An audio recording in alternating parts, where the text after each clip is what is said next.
Welcome to episode 21 of Cyclops is Waiting for Me, an X-Men the Animated Series weekly recap podcast. I'm Rod. You can check me out on all the usual social medias. It's either Rod Kim or Rod Kim Rocks.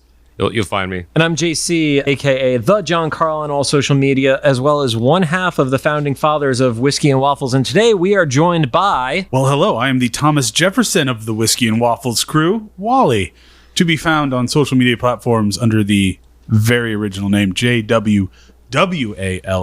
And if you can't find me there, then that means I don't care about TikTok. I mean, I don't care about TikTok, but we now say it in every introduction, so Rod has to keep posting on it until those episodes air. Cyclops is Waiting for Me is our weekly podcast series where we are going back and watching every single episode of the original 1992 X-Men the Animated Series in their original intended script order, building up to the release of X-Men 97, which is coming to Disney Plus in 2023, supposedly.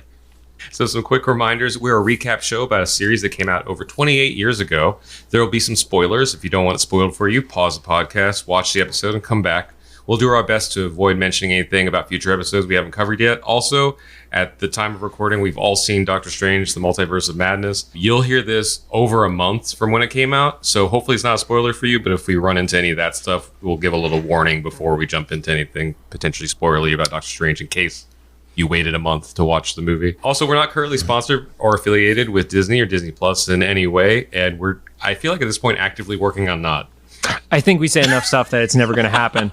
Don't forget to follow us on social media at Cyclops CIWFM Pod on Instagram, TikTok, just for Rod, Twitter, and Facebook. And make sure to follow us on your favorite podcast service. Finally, we record these in batches and obviously not in real time, considering when we just told you we all watched Doctor Strange. But if we're reacting to any news about the upcoming series, we are definitely a few weeks behind. Before we get into it, WallE, do you want to share anything about yourself as to why you wanted to be on this episode, or do you want to let it come out as we're going through the moments? Well, let's get into it when we get into it, but just in general, I'd like to talk about what X-Men the Animated Series maybe meant to me as a little bit of intro context. You know, like a lot of kids our age, this was my first, not introduction to the X-Men, but introduction to the depth of the storytelling of what the X-Men had to offer. And, you know, as a child, like, this show was my big thing. This and Batman the Animated Series and Power Rangers were my can't miss stuff. And this set of episodes specifically represented a milestone moment for me as a human being who enjoys artistic expression. So I could not wait to talk about this with you guys today. That's so cool. Not to say that these are bad episodes, but I think it's like unique because usually people point out things like Phoenix Saga and stuff as like highlights, you know, for the series for them. Yeah, for me, it's Reunion Part 2. Just part 2. Just Part 2. Actually hates part 1. Yeah, Part 1 is a very slow slog to get to where we need to get to. Not going to be talking for the first half of this. Oh, the White Claw's come out. White Claw's out. What are you drinking? Oh, this is Woodford Reserve and La Croix Pure. Oh, hey, Woodford Reserve is my go-to as well. I don't drink usually during these because I can barely keep a memory of 2 hours, and then there's also technology in front of me. And he has to drive, and I don't. Yeah, I'm a guest on one episode of this show, so I'm going all out. Yeah. I mean, I went ham last time I had a mango White Claw. So. Ooh. Yeah, so if I haven't talked for 5 minutes, assume that's because I've left the recording studio to go into the green room and get another Woodford Reserve La Croix Pure. Meaning he has gone from the living room to the kitchen, which is about, it's a whole 15 feet. Yeah, and there's not even a wall. Nope. I mean, in your heart there is. I have yelled from the refrigerator before during the podcast. Anyways, now on to the show. Today we're going to be talking about Season 2, Episodes 12 and 13, titled Reunion. They aired on February 12th and 19th, 1994, and respectively sit at a 7.8 and 8.0 star rating on IMDb. How did the score lower than Mojo Vision? People fucking love Mojo Vision. So, WallE, you were not on the last episode with us. That was an 8.4 on IMDb. Thoughts?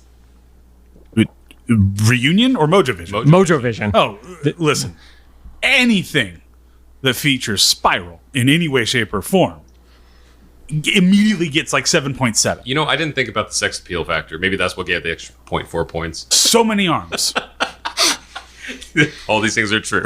We luckily have a character in this episode with multiple arms too. There you go. Different style, Definitely multiple arms. Very different style. So for several episodes now, it was at the beginning of season 2, I guess, that we've seen like little peeks into the Savage Land with Professor Xavier and Magneto. Yeah, since after it was after the wedding. Yeah. Yeah, so this entire season, we had 1 or 2 episodes where they didn't put the interstitial, but this was the way for the Leewalds and the rest of the writing team to be able to have storyline that extended throughout the entire season, because they had been given the edict by the Fox executives that they didn't want a long story similar to what we got season 1 with Night of the Sentinels all the way till Master Mold, showing he's smarter than racist people. Becoming Wi-Fi. What's really cool about the way that they did this in season 2, it basically almost created a situation in an animated series similar to in comics where you'd have backup stories, where you have your main thrust of the issue or episode, but you had something else, kind of tied to the end of it. And the build up to what you were able to do by doing it that way instead of just a sort of a linear serialized story provided, I think, a little bit of an extra weight to when you actually got to this finale. Like, I just remember real time feeling the sense of, we're finally gonna get resolution to this. Like, it's all about this now, as opposed to something where if it weaved in more dramatically, you wouldn't have that immediate sense of like, oh, now it's on, the way that this was sort of set up. So I really loved this structure. Even as a kid, I probably couldn't put it into words back then, but I think that was a unique, and I still very much remember the little interstitials, throughout. Like, I don't remember specifics about most of the episodes, but I still very much remember all of the little details of, the moment Xavier realized he could walk, in the moment where they stopped being antagonistic for a little bit and started to actually be the friends that they've always said they were. And you got to see that for real in this. It was exciting. I remembered to this day, until we did our rewatch of it, Xavier or Magneto throwing the rock at the T-Rex. That was still one of my favorites. Yeah. Foreshadowing to some excellent rock throwing Professor X is Everybody about to fucking do. loves rock throwing. And WallE, it's funny you said that you thought we finally got here, because that was literally my first note. It's like, are we finally at the Savage Land for like an actual episode? And I love it. It sets up. They do a good job of setting up the tone of like where we are, because my note here is, are we starting off with a ferret getting run off by a T-Rex? Cool. Love dinosaurs. Anyway, Magneto and Xavier are climbing up the side of a cliff. Yeah, I can verify he actually wrote that down. Yep. They're climbing directly up a cliff, which great upper body strength. It's a full 9 degrees perpendicular up. And they get attacked by 3 Skyriders. I didn't know that before they said, look, Skyriders. They had not called them Skyriders previously. You didn't miss that. Don't worry. But basically, these are people on pterodactyls. Yeah, they're local warriors who have jumped ship, and they're working with the mutates at this point, apparently. And yeah, they're using pterodons as their transport. And Professor X is fighting back. He throws a rock and literally kills 2 birds with 1 stone. Because 2 of them get knocked out. I don't know if that was you can't say literally kills 2 with 1 stone when it is a figure of speech and they didn't die. They didn't? I mean, I just assume they died. Also, not birds, Skyriders. Yeah. The pterodons as well as the riders, not just the... So you could say... Not the history birds. You could say that Professor X knocked out 2 Skyriders with 1 mini boulder. Man, this is feeling like a Comic-Con interrogation now. Are we on a panel? I told you this is what this episode was going to be. I warned you. And then the Magneto face kicks the 3rd one, gets rid of them. They climb up the side of the cliff and they make it back to the ship where it's snowy, because we're in this weird area where one side of the cliff is... Well, it's the edge of the Savage Land where you have the line of here's where paradise starts and dinosaurs.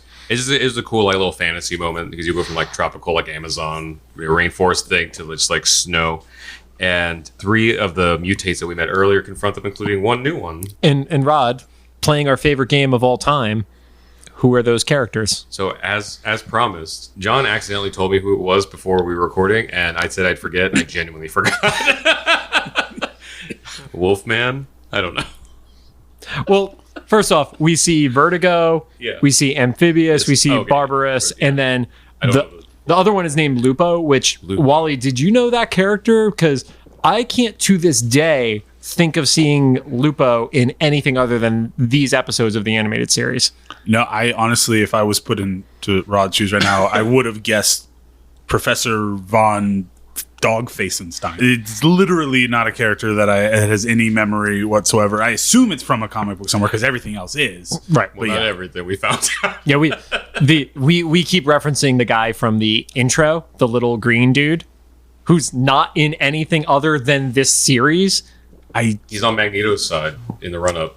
Like next to Thunderbird. Yeah, okay, I know exactly what you're talking about because I went through this phase in my own life when I was a teenager being like, who is this? He also makes a cameo in the Slave Island episode, but that's it.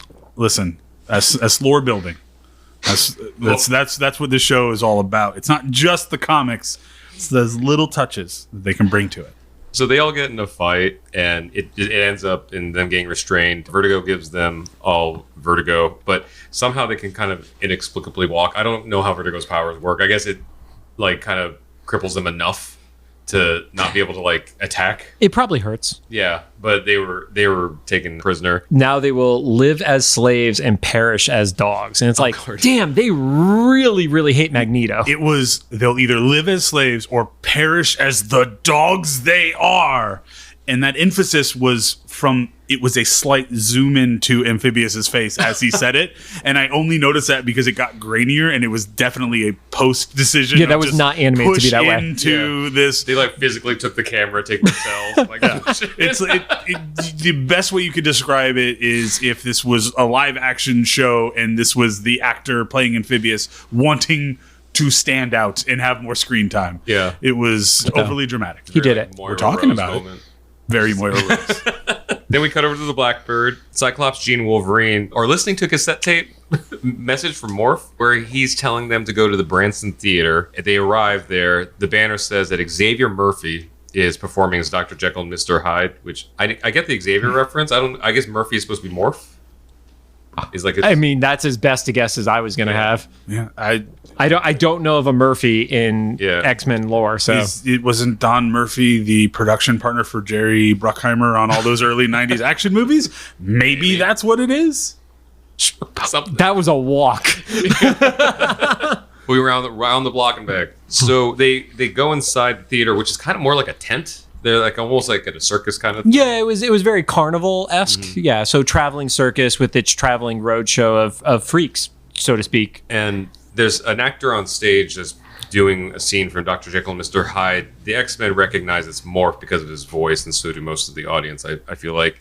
You mean the TV audience, not the people in the tent with them? The TV audience, sorry. The actual audience, they applaud, but for the most part, they almost don't exist. That's kind of why I forgot them. I think it's really funny that there is an audience that is seeing this happen to them in person, and like we have to take that leap of these are just country bumpkins who think this is a practical effect, because this is the same area that it feels like would be the people that would be the most anti-mutant stance possible.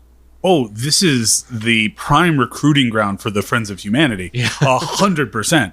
The vibe that I get from watching that is they think this is like wizardry of a normal kind. If they thought for an instance this was absolutely a mutant, there'd be pitchforks and those torch things that Indiana Jones would have in a temple.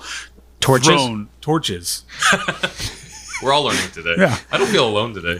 But with that practical effect, I did appreciate that version of Hyde also looks like the Avengers style villain, which is literally called Hyde, whose real name I think is Calvin Zabo or something like that, WallE. I mean, if I'm not even going to look at Rod. I will say I definitely recognized it as Marvel's Hyde. Like it was a point. We've seen it in one in the card sets. Yes. It was actually like turning into somebody he may have seen in the universe. It felt very like deep cut thing for the fans. For me, the whole thing, I just was having anxiety over thinking about the reality of if a human being can turn into giant hulking Hyde. What is the wardrobe budget for this small thing?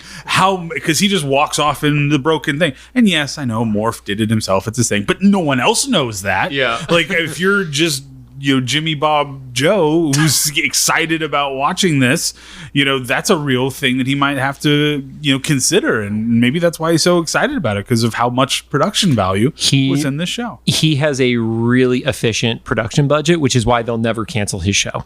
There you go. And it keeps confusing the locals. So he finishes that scene, which I guess was the finale of the one-man show. It was a one-man show that was about 4 seconds long, but yeah. And he walks backstage. The X-Men follow Morph, but then we reveal that Sinister is following the X-Men, and the poltergeist in your fridge. No, that's called an ice maker.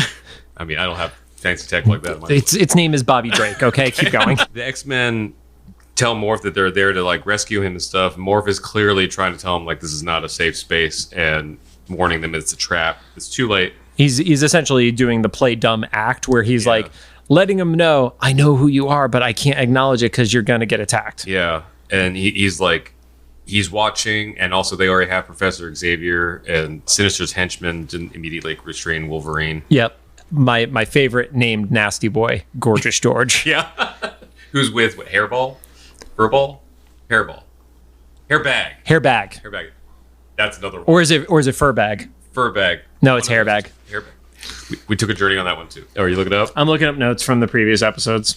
We were always saying it was funny that on the same team, like who got the raw end of the stick is a guy named Hairbag, who's on the same team as Gorgeous George. It's Hairbag. Hairbag, there you go. And we cut back to the Savage Land. Kazar is with his saber-toothed tiger Zabu. They are following the mutates with Xavier and Magneto. And then they veer off a little bit to find some. I thought they were Triceratops. They call them three horns, something like that. Those are Triceratops. Kazar did not go to high school like biology class or have a little picture book with names when he was a child. The thing for me is like, Triceratops, that's a scientific name. That's what we have for it. Three horns, it's a simplistic name or whatever.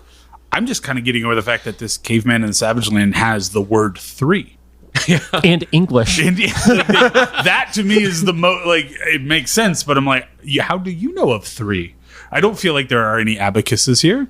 I kind of want the inside like of Zabu's head where he's processing all the information and stuff. He's actually the Professor Xavier of that world. Oh, 100%. Zabu is... He's too quiet not to be that smart. The most intelligent creature in the Savage Land. Based on everything that happened in this episode, I would believe that. Yeah.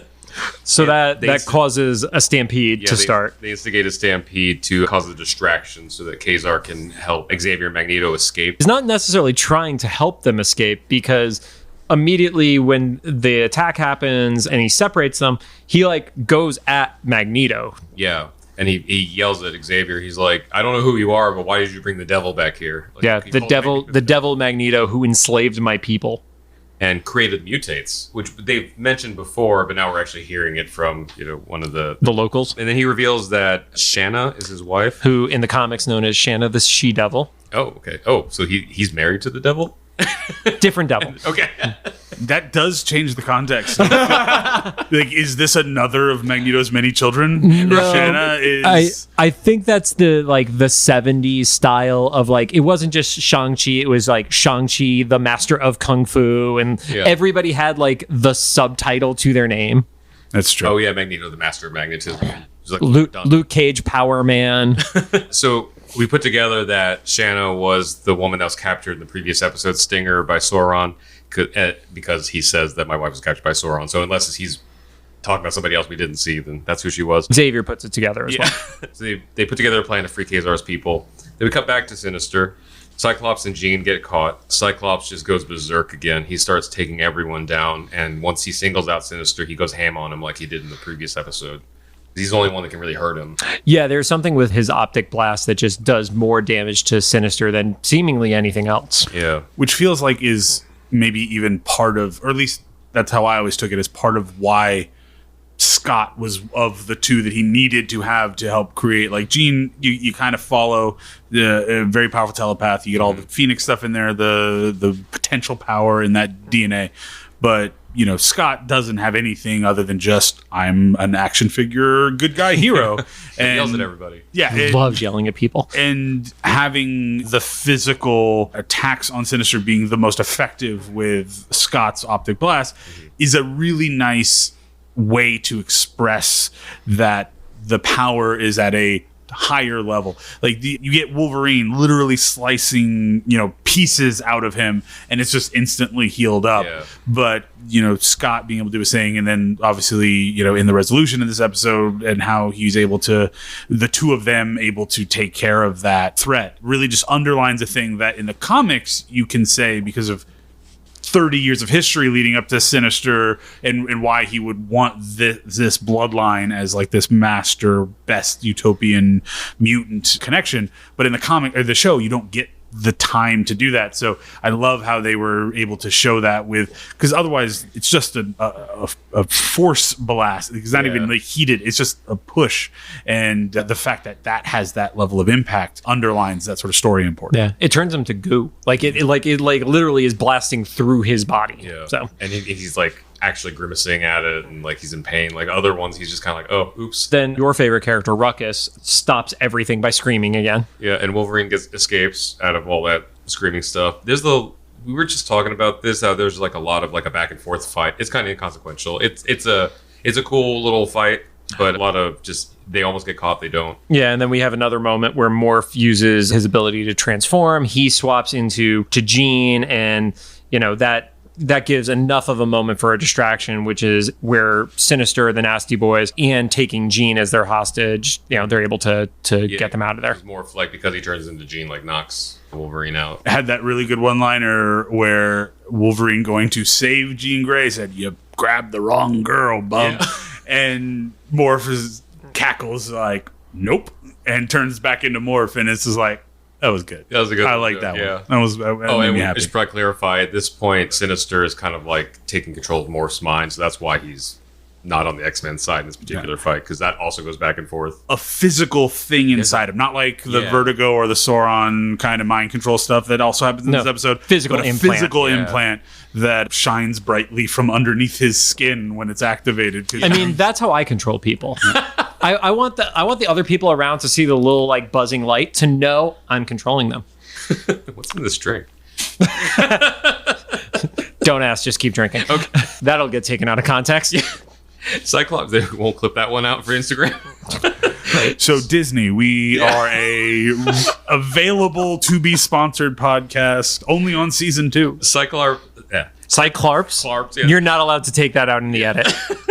Cyclops starts blasting the sky just kind of randomly. He's still berserking. He hits the ship a little, but not enough. It gets away. It's a lot of like not continuous blast. It's just like kind of like almost like lasers. It felt weird. It didn't look or feel like the normal Cyclops. I feel like Cyclops should just keep his eyes open and just start waving his head wildly because he's bound to hit something. That is the mechanics of his powers, and B, what he does in the comics sometimes. Like one of the most iconic images of Cyclops is like holding down. I'm doing a physical thing on an audio podcast. We do it all the time. Don't worry. And looking up in the sky, and it's just an endless beam. There's a moment, I don't remember if it's this exact scene or somewhere else, but in these 2 episodes where I think it might have even been the scene because he wasn't in costume.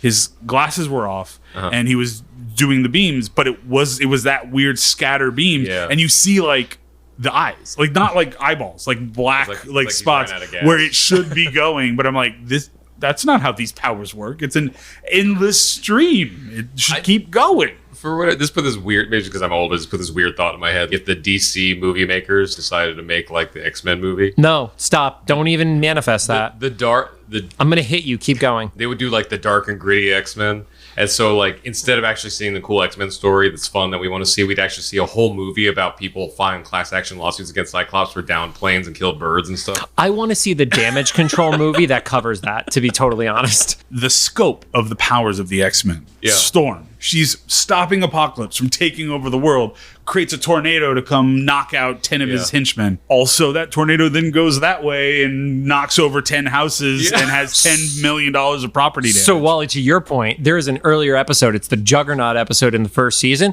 She literally picked up a building, a full building, and dropped it on the Juggernaut. The insurance is not covering that. I'm just saying, I understand why the government is a little skeptical of humans. And then there was the episode about the mutant virus, the technovirus, where Storm is rescuing Jubilee, and they could have run out the doors of the mall that they were in, but she breaks a skylight to escape instead of just walking out the door. Also, just anytime Storm like lightly uses powers, there's lightning. Yeah. Lightning strikes things. It is terribly destructive. It could have knocked out power during surgery. It could have killed a little bug. That bug didn't do anything. I was waiting to see where you were going to go because you were not intending on saying bug there, and you made that call on the fly.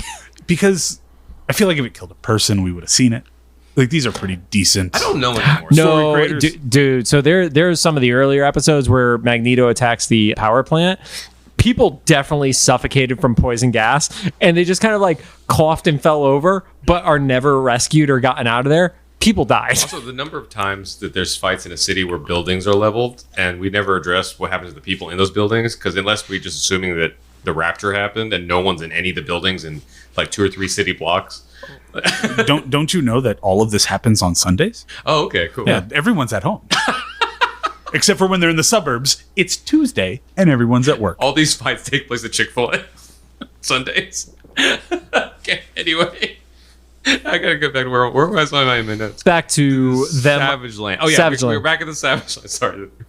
We went on a long walk on a tangent, had to walk all the way back. All right, so we're back in Savage Land. They're on a little tiny raft going to the Citadel because they're crossing the moat or whatever. And Professor... I would call that more of like a lake, and they're in the middle of the lake. That's not a moat. Okay.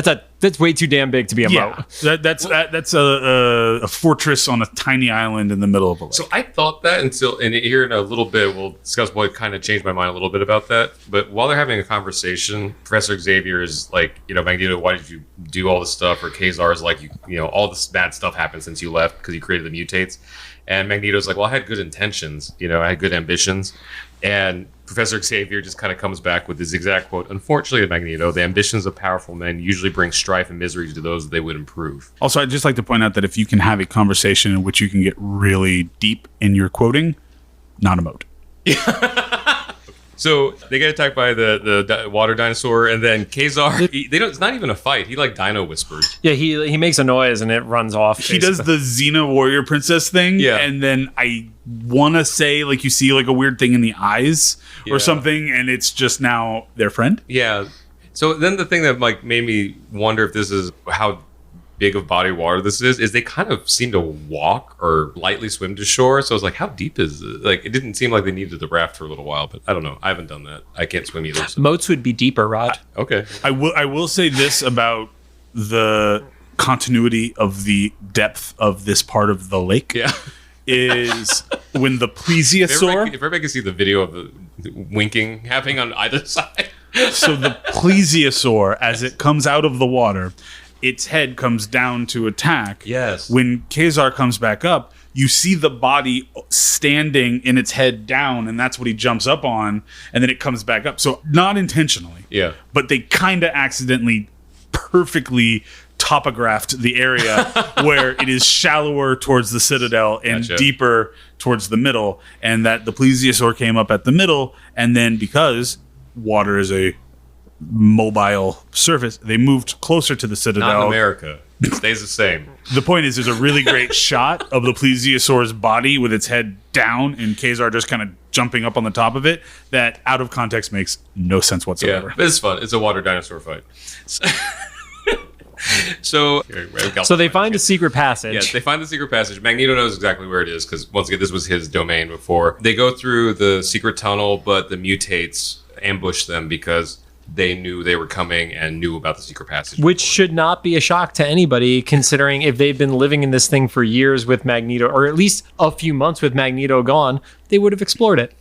And Kazar and Zabu literally just fuck off. Yeah, they're just like, nope. It's not just that. They literally announce, let's return and figure out a different way to attack, and then just run and jump off the balcony into the water, and then Xavier and Magneto are just sort of like, And then we meet who is the weirdest character, which is Brainchild. I have a question. Please. About Brainchild. Yes. I don't know the answer to this. Okay. And I hope either you guys do or can provide me an answer. I will put money that Rod will not. Brainchild is a small in stature but large in head character that is theoretically very smart and has a goatee. And he's balding. Is this a child whose brain has grown so big that his head has grown up faster, so it can have baldingness and a goatee, but yet still the frame of a body? Because that's kind of the child part of it. Or is this a man who has Like MODOK put his a big head in a floaty thing. Yeah. This is a big head on a kid body. Like it's a part of it, that's his delivery mechanism for his brainness. Which is it? Rod, you go first, please. Well, so has nothing to do with the comics, but just based on my like personal experience with friends that are like shorter and stuff. Totally a grown ass man that is just his personality is compensated for being made fun of his entire life for being small in stature. Because like I have a friend that I won't name them, but they work very prominently in sound and audio and concerts and stuff, and someone every gig makes fun of their height at some point. And it says something like, "Oh, you should move this kick drum mic to the left or whatever." And he has these one-liners, and they shut it down. I remember specifically we were setting up sound for like a Christian concert, and someone's like, "Can you move the mic over a little bit?" And he's like, "I don't slap the dick out of your mouth when you're working, so just let me do my fucking job." Super Christian. Yeah. But no one bothered him for the rest of the day. So anyway, so I think he's an adult that's had to deal with shit for his whole life. So that's why he's like the way he is. Do you think he's even like superpowered in any way, or he's just got a mean streak and Mr. Sinister's like, I like that attitude? I think his superpower is being ultra dramatic. So I think this is very similar to the villain that comes out of Green Lantern, where it was somebody who was a little more normal, and through the mutate process that Magneto put into place, it shrunk their body, grew their head, and thus the brain is because it oversized their head, meaning they got smarter from it. It's like a real monkey's paw. And I don't remember the name of the character from Green Lantern, so don't ask me. I like both of these answers. Unfortunately, I believe the correct answer is this is a Hercules scenario, and he was a super genius who another character was very upset at the existence of said super genius, so he sent 2 minions to the child super genius and fed him a dumbing down spell potion. But he didn't drink all of it, so his head stayed big and super geniusy, but his body became very childlike. Was this in the Legendary Journeys?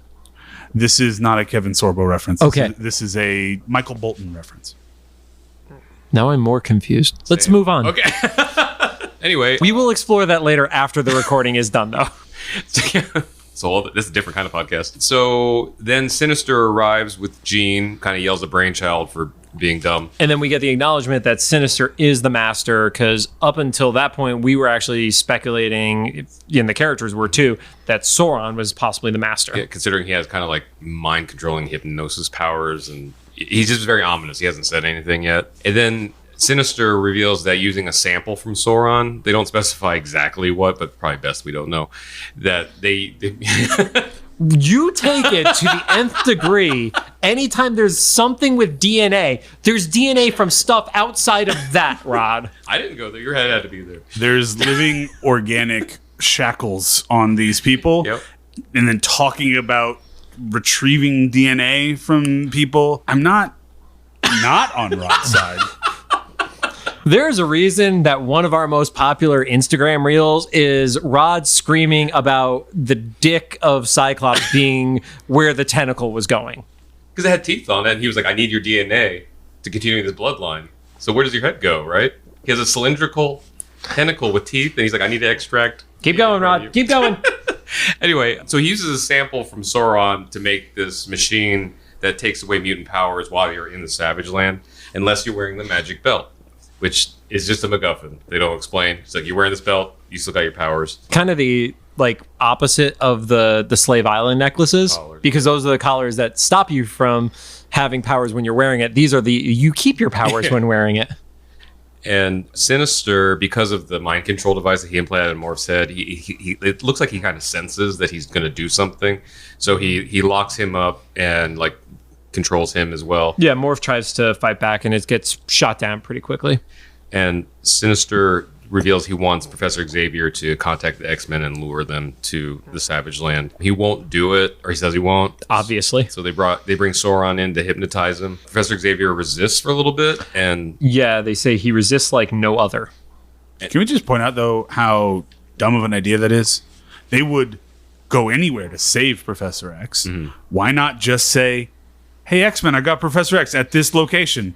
Because the trap isn't the location. The trap is they don't know that their powers don't work here. Yeah. There's no reason for them to know that their powers don't work here. Just get them there. Yeah. The only reason why using Professor, I think, still works contextually here is because the X-Men don't know if they're fighting one villain with Sinister who's also involved in the Jean kidnapping, or if it's two separate threats at the same time. That is the only reason I can think of that makes sense. I don't know if that's what they were going for, but if I had to pull the logic, that's what my guess would be. That's actually a very logical explanation that so it definitely means it's wrong. 100% means it's factually inaccurate, but I will grant you, no, I buy that. So just based on how Xavier passes out, we kind of get an implication that it didn't work. But then we cut to the X-Mansion. The rest of the X-Men get a video message from Professor Xavier, and he's got like this dead expression. Deadpan expression, not dead expression. Yeah. Oh, well, yeah. Same thing. Anyway, I use a reference. I've used this reference too many times, but it's a very Get Out demeanor of like, come to the Savage Land. The message stops, and well, to be clear, he gives coordinates. He doesn't actually say it's the Savage Land. They don't know what the Savage Land is. He says these coordinates, and I guess they're just embedded in the message because he doesn't physically say them, but they all reference that the message can be tracked. They put him in with After Effects. Yeah. It's a subtitle. It's with the coordinates on there. And I wrote them down because they don't mean anything. It was 75 southwest and 139 east. Ooh, somebody. That's just weather and time. It's like, yeah, in Phoenix, it's this temperature at this time. That's what this was. Someone's gonna look it up, and it's like one of the showrunners, like X's. No, I'm pretty sure it literally is just a point in Antarctica. Okay. What's interesting about all this, though, is you said something that like it might not have worked all that well on him because he was struggling much more than anyone else. I always read it as an ineffective brainwash, that he said the things but didn't actually mean them or was fighting back with it because he was so deadpan on it that like Beast immediately is like, his emotionalist demeanor makes me think that he is under some sort of control. Yeah. Like that felt like Professor X fighting back because everyone else that's been under some sort of like mind control, they act normal. At the peak moment of the control, they act normal, and then when they come out of it is when they start fighting back. But I always took it as, Professor X is so strong, the best you can get out of him is an emotionless. That's a good point. Regurgitation of some words. Yeah. I totally agree with you on that. It's because of how well he fought back that they're just like, well, it's going to be a shitty message at best, so let's just send it to get him to come down here anyway. All the more reason to think just send him a postcard that says this is where Professor X is, because they were always just going to come guns wielding because this is the X-Men. It's like, wish you were here. We get a really cool moment too there at the end though, where the X-Men that are getting that message, it's basically all the X-Men we haven't seen yet, save for Jubilee, who's just nowhere to be found anywhere. And she's at the mall. Probably. Chili dog. Chili fries. I'm just gonna leave. Bye guys. But so it's like Beast and Gambit and Rogue all like, oh, what's going on with this Professor? Then as this is happening, Scott and Wolverine show back up from their fight, and there's this great like classic Scott runs in and Beast is going to Scott, and they're like, we need to talk, and it's like this cool ending stinger to that whole bit. And to what John was saying was about, even though they knew it was a trap, I think it was Wolverine that said even if it's a trap, they still need to help, so they don't really have a choice, they gotta do it. It'd be great if they were like, this is a trap, we're not going to do it, we're not going to save him, fuck him. I don't know, it feels very trappy over here. Do we need a Professor X? It's been like 12 episodes. We've gone at least a few weeks without a professor. Pretty good around here. He's a telepath, he can communicate. We haven't had to do any danger room training while he's gone. With the exception of Mojo. That's not a danger room. But at least it was themed. I'm gonna get fun with it. Wasn't there danger room training in the Externally Yours episode that Gambit was messing up? There was. That put Scott in the hospital? Yeah, but we like that one. So anyway, the Blackbird descends into the mist, and that's when the to be continued happens. Except not for you. You're going to hear it now. And then we start up part 2, which is WallE's favorite part. So now he's going to start talking. They were at the Citadel. Sinister he's taking prisoners to the dungeon, like all the various X-Men he's taken so far, and Magneto, while we wait on the rest of the X-Men to You arrive. made that take so much longer than just saying the names of the 4 people. Yes. The Blackbird lands. They find Professor Xavier's crashed jet. Sorry, before you get to that, I hate cutting you off, but I don't hate cutting you off. Sinister reemphasizes a little bit of his plan and basically says, you're all going to live on in the army of super mutants. Basically saying, I'm going to take your DNA and I'm going to make even tougher versions of you. You're all screwed, but you will have a legacy. That's a good thing, right? Everybody wants a legacy. This is our legacy, so we're fucked. Mister Sinister is basically making an army of Deadpools from X-Men Origins Wolverine. Oh, there you go. Wow. Keep going, Rob. And that's how we learned about eugenics as 10-year-olds. Oh my God. The connections between X-Men and Star Trek are fierce. Literally in the Mojo Vision episode, we talked about the fact that you have McCoy on the Star Trek parody mini thing. Thank you guys for joining us for part 1 of the reunion. We're actually going to turn this into a 2-part episode just because we had way more than what we were expecting to chat about on this one. So we went a little bit long, and instead of giving you a 2-hour podcast, we're just going to fill it over the course of 2 weeks. Thanks.